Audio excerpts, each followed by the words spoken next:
आइए समझते हैं. Let's dive right in. Today, we've got a truly beautiful explainer lined up. We're looking at two deeply touching parallel stories of faith.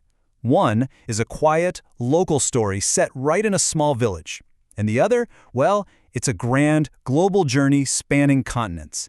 But here's the thing. Both of these narratives are ultimately trying to teach us the exact same lesson about devotion, family, and what it really means to give a part of yourself for a higher purpose. So that brings us to the core question of our explainer today. What does it truly mean to make a sacrifice? It's a word we hear all the time, right? But what does it actually look like in practice? Is it just about losing something, or is it actually about gaining something far more profound? Keep this question in the back of your mind as we go. We're going to explore how both local, intimate traditions and massive, life-changing global journeys answer this exact question in incredibly similar ways. Okay, let's dive into this. We're starting our journey in a village absolutely buzzing with the joyful, vibrant preparations for Eid. Our first story revolves around a young boy named Ahmed. The whole village is completely transformed. Kids running around in new clothes, happiness in the air, and Ahmed? He is absolutely thrilled. But his excitement isn't just about the festival itself. Actually, Ahmed's joy comes from his new best friend. Meet Chandu. He's this incredibly handsome, beautiful white goat that Ahmed's father brought home for Eid. Over the days leading up to the festival, this deep bond forms. Ahmed spends his days feeding Chandu fresh grass, making sure he has plenty of water, and just playing with him. Even Ahmed's little sister, Fatima, gets in on the fun. She's constantly taking pictures of this incredibly photogenic, beloved animal. Chandu literally becomes a cherished member of their household. But, as you might expect, a bittersweet moment arrives. It's the day before Eid. The family begins the festive preparations, and Ahmed carefully places a bright, colorful garland right around Chandu's neck. It's a moment of celebration, sure, but as Eid morning dawns, the prayers finish, and the time for the ritual approaches, a sudden wave of sadness washes over Ahmed. The reality of what is about to happen really sets in. He loves Chandu, and letting him go, it just feels like a tremendous loss. Section 2. Ahmed's lesson on sacrifice. This brings us to a pivotal, deeply emotional moment. It's really the turning point of Ahmed's story. Seeing his son's heavy heart, Ahmed's father, Usman, gently steps in. And he doesn't just dismiss Ahmed's feelings. Instead, he uses this difficult moment to explain the profound, deeper meaning behind what they're doing. Usman explains the concept of Qurbani. He tells Ahmed that this sacrifice, it isn't just a ritual or a loss. No, it's a profound act of obedience to Allah and a way of following the Sunnah, the tradition of Hazrat Ibrahim. He teaches Ahmed that true faith sometimes requires us to give up something we dearly love to show our devotion, and even more importantly, to serve others. It's this beautiful lesson in obedience, faith, and the true spirit of giving. And you know what? Ahmed listens, he smiles, and he finally understands.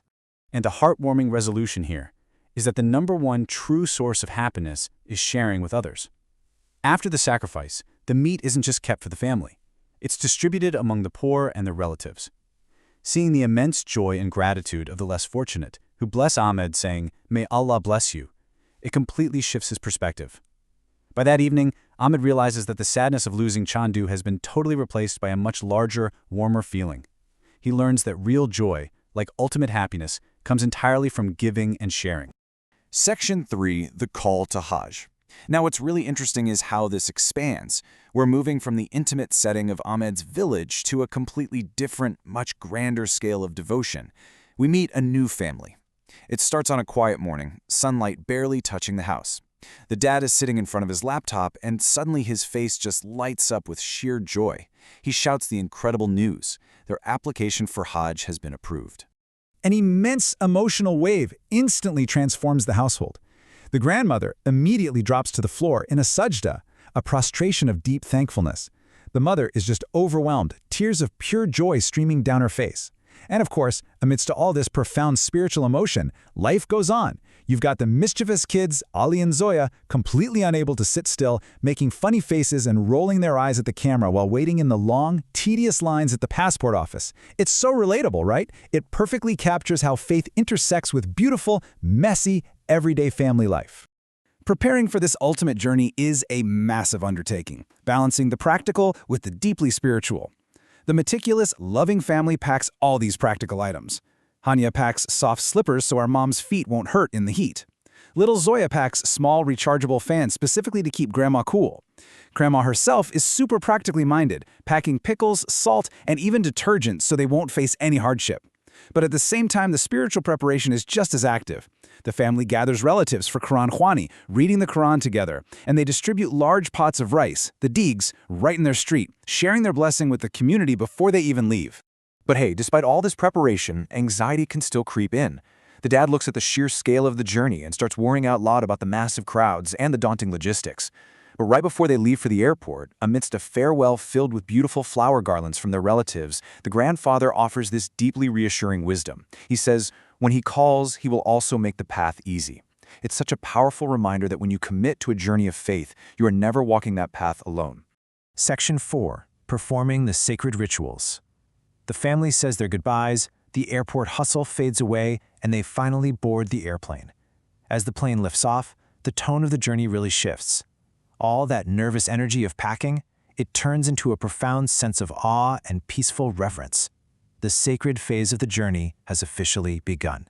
And there's this wonderful moment where little Ali, looking out the airplane window at the passing clouds, asks with total innocence, Mama, hum Allah Mia ke ghar ja rahe hain? Mom, are we going to Allah's house? It's such a sweet, pure encapsulation of the pilgrimage. His mother softly answers yes, and right there on the plane, the family unites their voices, loudly reciting the talbiyah, declaring their presence and absolute submission to this sacred calling. They embark on this incredible physical and spiritual path of Hajj. Step 1 is in Mecca. They arrive to utter silence and awe at the sight of the Kaaba, performing the tawaf and drinking the cool Zamzam water. Step 2 takes them to Mina, this sprawling white tent city. And remember those small rechargeable fans? That's where they come in handy, as the kids lovingly cool down their grandmother. Step 3 is the emotional peak at the plains of Arafat, standing in the afternoon sun, hands raised in tearful prayer, seeking forgiveness. And finally, step 4 brings them to Muzdalifa, spending the night under the open sky, collecting stones. And speaking of collecting stones in Muzdalifa, I absolutely have to highlight this specific, beautiful detail.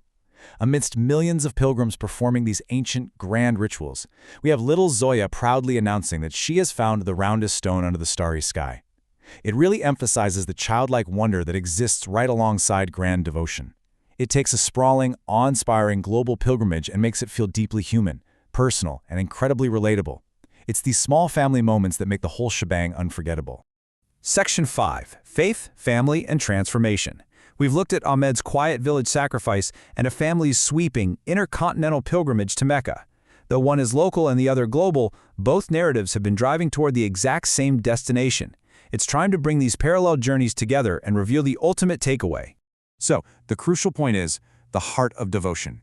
First, as Ahmed learned with Chandu, true joy is ultimately found in sharing. It's not about what we keep, it's about what we give. Second, as we saw with the soft slippers and tiny fans, caring for your family makes even the hardest, most crowded paths easy. And finally, faith transforms us completely through obedience and love. Both Ahmed and this traveling family gave up their comfort, gave up something they loved, and in return, they were entirely transformed for the better. I want to leave you with this final, memorable thought to reflect on. How will your next act of sharing and devotion transform you? Whether it's a small act of kindness right in your own neighborhood or a massive life journey, the principles remain exactly the same. The joy is always in the giving. Thank you so much for joining me today. I really hope this explainer into these beautiful stories of faith has inspired your own journey.